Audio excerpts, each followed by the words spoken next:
is not going to meet the policy goals. So in my view, the strategy here needs to be very focused on policy, and therefore the timing has to move forward along with those policy goals. It's going to be complicated, and there are probably different ways to do this in different geographies. And certainly there are, you can have detailed discussions around Tokyo. I mean, if you think about Tokyo, I would say that if the city decided that they wanted to go for an integrated resort and they wanted to have something appropriate for the Olympics, then the way to do that is to have a strategy that involves master planning the Olympics and the integrated resort on a dual track using the same sort of team of city people. Probably a very complicated endeavor, and possibly, that may just be too difficult. But certainly there may be a way to plan for an integrated resort that maybe even opens after the Olympics, but deploys certain pieces of an integrated resort asset, whether it's hotel rooms, or other spaces that will be used for the Olympics. There's probably a way to plan that. And my comment earlier in Osaka would be, maybe you try and develop something that promotes tourism, for the Olympics. So different geographies, I think, can have different responses in how they deal with the timing around this.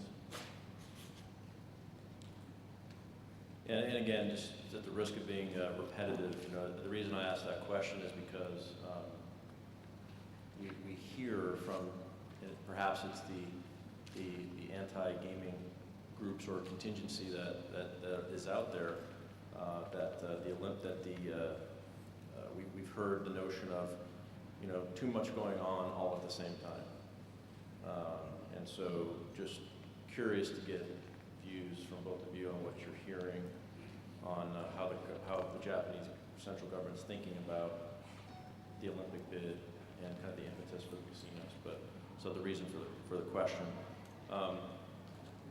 So maybe we could just talk ground game a little bit with Ed from an MGM perspective.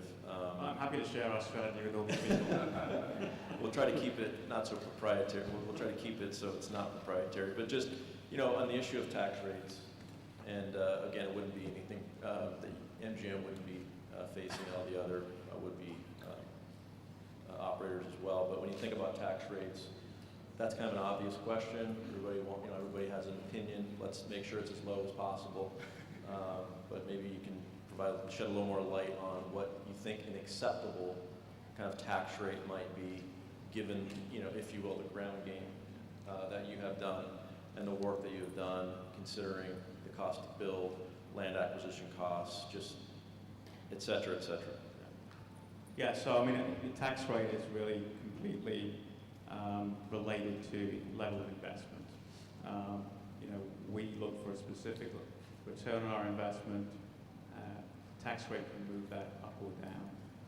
The acceptable tax rate as a base level would be a competitive tax rate within the region. So a tax rate similar to Singapore would therefore be a competitive one.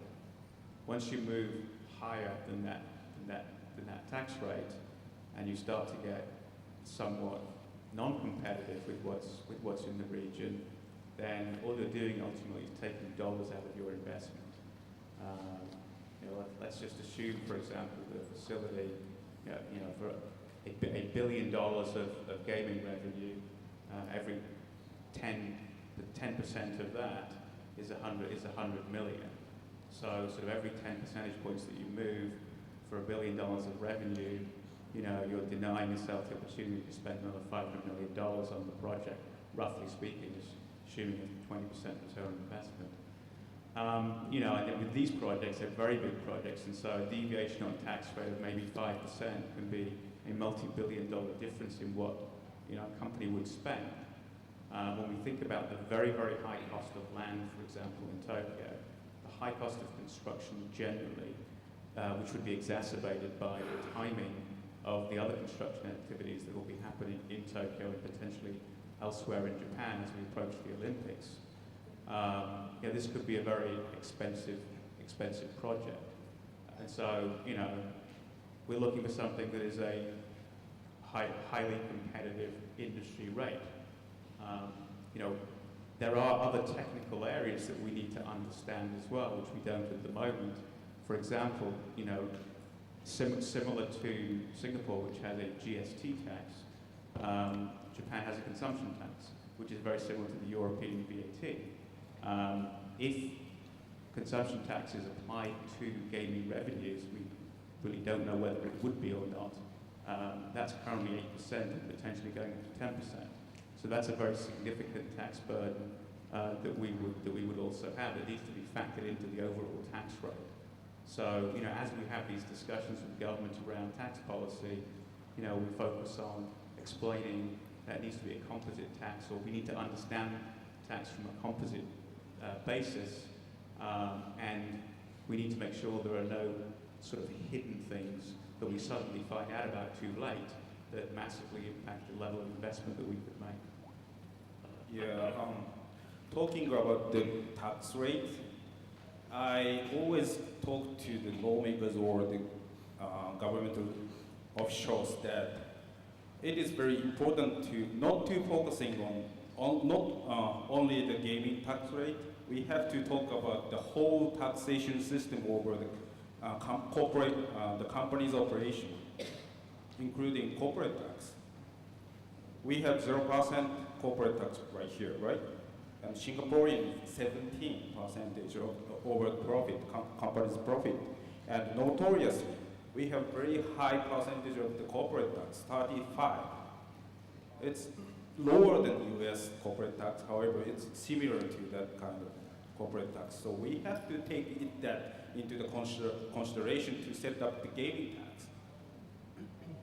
So, and some lawmakers pick up the 40% as the Japanese gaming tax because Macau has that. However, it doesn't work because zero corporate tax right here. And another discussion we had the challenge for the